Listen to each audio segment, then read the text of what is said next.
ভারতের পানি আগ্রাসনের বিরুদ্ধে মশাল জ্বালিয়ে প্রতিবাদ।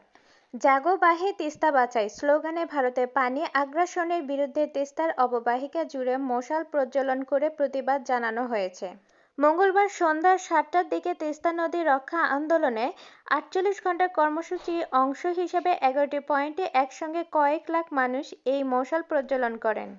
এ সময় তারা ভারতের পানি আগ্রাসন মানি না, মানব না, পানির ন্যায্য হিস্যা দিতে হবে ও তিস্তা মহাপরিকল্পনা কাজ শুরু করতে হবে স্লোগানে তিস্তা পার মুখরিত করে তোলেন। একতরফাভাবে পানি প্রত্যাহার করে তিস্তাকে শুকিয়ে মারার জন্য ভারতকে পানি আগ্রাসী বাদী করে আন্তর্জাতিক আদালতে মামলা করে পানির ন্যায্য হিস্যা আদায়ের দাবিও জানান তারা। একই সঙ্গে অবিলম্বে তিস্তা মহাপরিকল্পনা কাজ শুরু এবং পানির ন্যায্য হিস্যা নিশ্চিত করার দাবি জানান তিস্তা পাড়ার লাখো মানুষ।